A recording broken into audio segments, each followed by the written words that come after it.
So I think that something I live by and would definitely be to be better each day, be better than I was yesterday. Honestly, something as simple as making my bed every morning, having the same breakfast, preparing my foods, simple as that. I know it sounds a bit redundant, but that's what keeps me on track. That's what sets me up every day.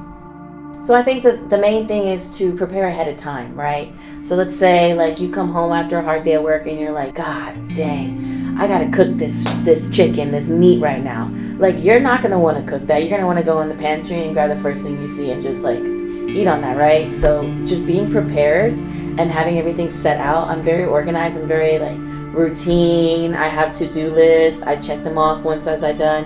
It helps you stay successful, really, and driven and goal-oriented. I have a very strict schedule, so I work in the mornings, I work in the evenings, I have a child that I have to take care of and attend to, so sometimes things happen, like my kid gets sick, I gotta call out of work, gotta reschedule, things happen, so you just gotta make do. So I obviously I'm a ProSupps athlete, and I love doing that on the side, but I'm a mother. I'm also in the Army Reserves and military police officer as well. So I juggle a lot, really. I have a lot going on. I've been in 7 years now. 7 years. 7 years. So that puts it at 19. 19 years old. Honestly, it felt like we were all babies because you're not alone. There's a sense of community there. There's a bunch of other people of all ages. You have 30-year-olds, 19 years olds. You have everybody, all ages, all different demographics there. So it's like a sense of community. And obviously, yes, I was very young, but there's people that guide you through it. Like, yes, it was maybe a little bit difficult at the time, but I loved it. I loved basic training. It was very fun. It was fun being in the Army at 19, and you just grow with it, right? It's a lifestyle and you learn to adapt. I don't think I really found difficulty fitting in until, my later years as I developed and progressed throughout the military. Because when I was lower ranking, I never really experienced that. You just told what to do. But as you rank up and you take charge and you lead, it's a little bit different, right? Because now you're leading other people, and there comes that whole integrity thing, that whole respect thing. That whole respect thing was very hard to navigate in my career. Obviously, I look a certain type of way. I'm a female in the military. I get undermined a lot. So it's for me, it feels like I have to prove myself a lot, and you make it happen, like I said. If I have to prove myself, then that's what I got to do. I definitely think that once people saw my work ethic and see how driven I am, and two, I'm very, what's the word?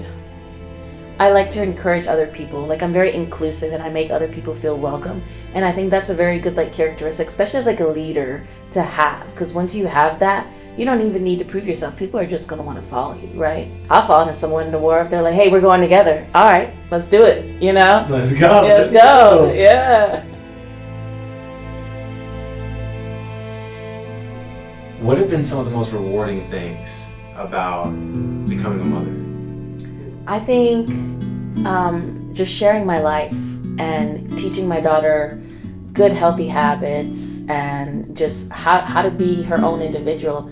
You shape your daughter, you shape your child, and you shape their future. Everything you do determines how they're going to be when they grow up. And I think some of my favorite moments was definitely when I competed and when I'm practicing my posing and my daughter's in the mirror next to me and she's copying me, and I'm okay, she's noticing these things, she's seeing me do this, and you really do make an impact on your children's lives and you don't even realize.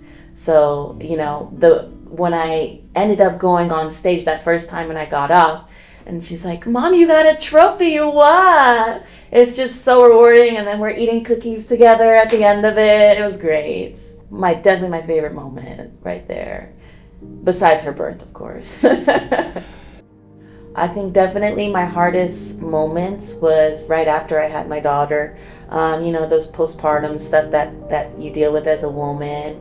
That was the hardest stage for me, was the newborn to infant stage. And I think a lot of mothers can agree with that. That's something that you really have to like work through and you just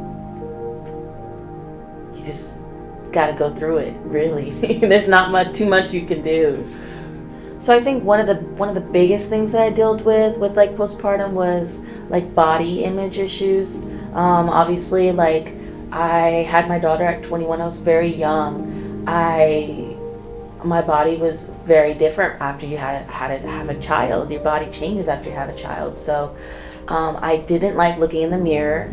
I was constantly wearing clothes that were way too big, and it just got to a point where I was like, I can't do this anymore.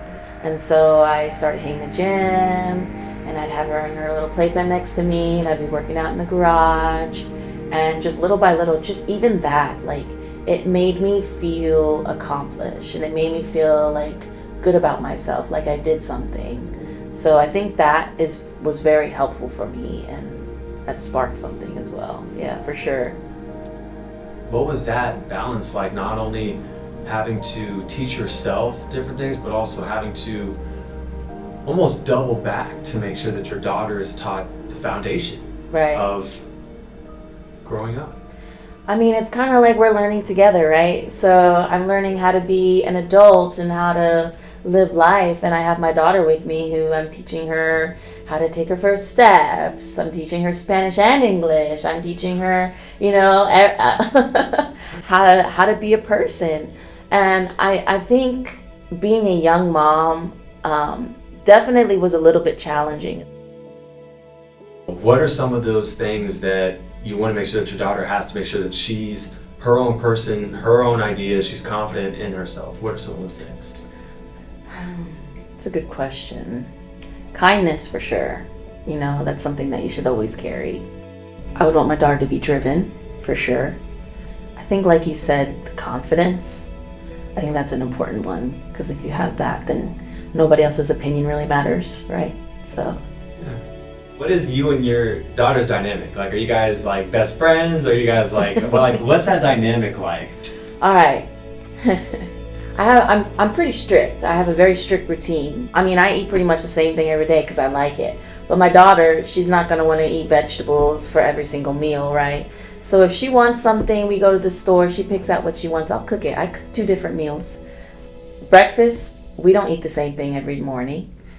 Lunch, we don't eat the same thing every lunch. Dinner, we don't eat the same thing. Sometimes she'll eat what I eat, but most of the time, she's 4 years old. She's not going to want to eat chicken breast and vegetables, and so it's reasonable.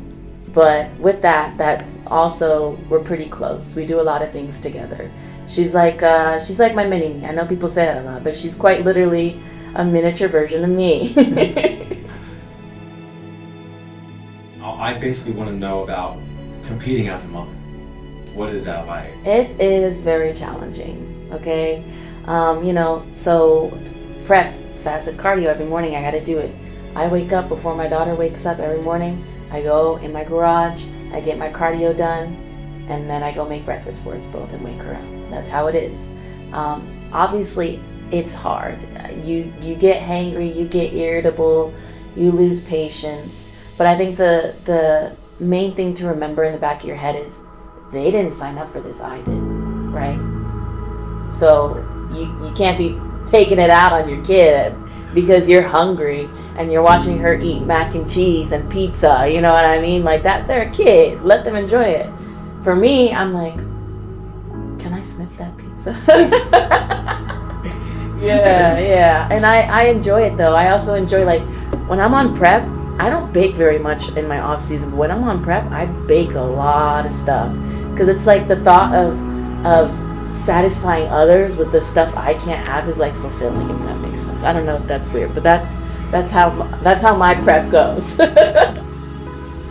What is it like doing your work, knowing how crazy it gets out there and not bringing work home? I think that's just one of those things where, you keep it separate. Work is work. When you come home, you take that off, you take that jacket off, and you're in mom mode. I don't know, I think the moment that I see my daughter, it's like a switch. I don't need a process. I see her smile, I see her happy to see me, and I'm like, wow, I'm blessed, Why fitness? Fitness has changed my life, really. I'm addicted to it. No, but fitness has definitely changed my life for the better. Every day I look forward to going to the gym. I look forward to learning new workouts, to teaching other people things I know. It brings me joy. So I don't think I'll ever stop with fitness. It's just my routine. It's my life.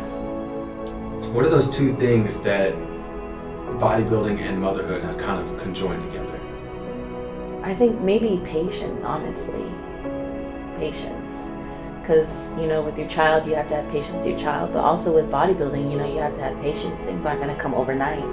You have a 16-week prep. You're not going to look like you're in peak week at 16 weeks out. You got to take the time, put the work in. Same thing with having a child. You need to have patience.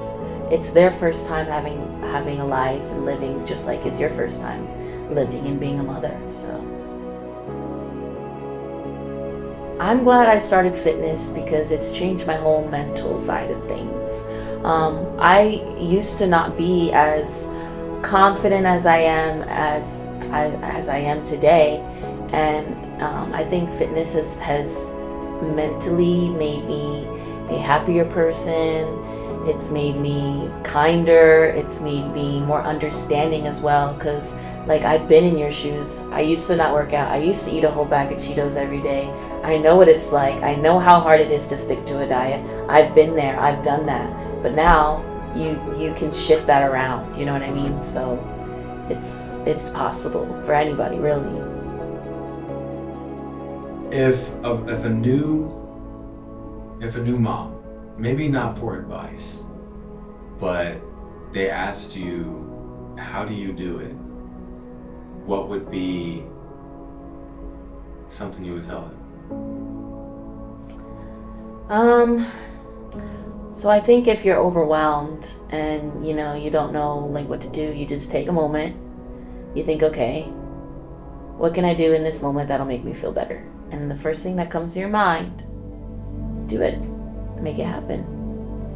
For me, it'd be to separate myself. So first and foremost, make sure my daughter's good. Make sure she's good, she's coloring. I'm gonna take a moment, put my headphones on, okay? Silence now. Now I'm already calm, right? I'm not overstimulated anymore. And then do something that is fulfilling. So I know this sounds crazy, but for me it's cleaning. So I'll start cleaning, and already I'm instantly in a better mood.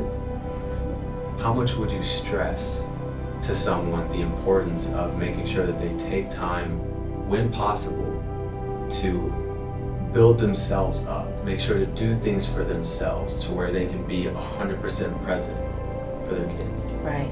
I think that's very important. If you're not your 100% best self, you can't show up for your kid every day. And I think that even if it's 10 minutes out of the day at nighttime, in your nighttime routine after you put your kid to bed, if you're showing up for yourself, some way to make yourself feel better is just gonna make all the difference. Once you're confident and you're feeling your best self and you're happy, then once you're happy, your kid's happy.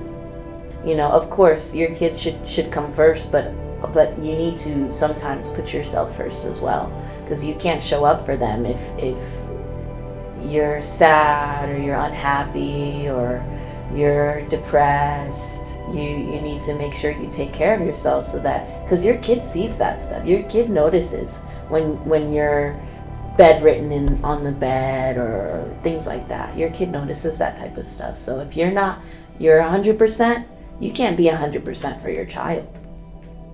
Did you ever have a hard time making that time for yourself? Of course. I'm having a hard time right now making time for myself, right? It's just one of those things where it's discipline, whether it's going to bed earlier, waking up earlier, you just gotta make time. I know a lot of people say, I'm so busy, I can't make time. You make time. You know that you have to go to work and you say, oh, I don't have time to get lunch. Pack your food the night before. Be prepared. Preparing is going to go a long way with making sure that you're successful and making sure that you can have time in the day. You allot time in your day. Okay, I'm going to wake up at 3 a.m. I got to be at work at 5. Simple. You go to bed at 7, 8 o'clock. Did you ever experience mom guilt? Of course. That's That's normal. That means you care. If you experience mom guilt, that means you care about your child. How did you get yourself to understand that mom guilt is a thing and it's okay? Especially when it comes to taking time for yourself. Right. I think taking a step back and looking at the bigger picture. Like, okay, my daughter is very happy. She's, with her friends. She's in sports. She's fed. She's taken care of. She has a beautiful bedroom that she loves. She has a closet full of clothes. She has toys. She has a roof over her head. You gotta take a bigger picture. Okay, she's set. She's taken care of. She's happy. So I don't need to feel guilty because I have done everything that I can, right? What would your final words be to anybody watching? It's gonna sound cheesy, but you can put anything you set your mind to, right? So if you're struggling with balancing everything, it's gonna all pay off and it's all gonna be worth it.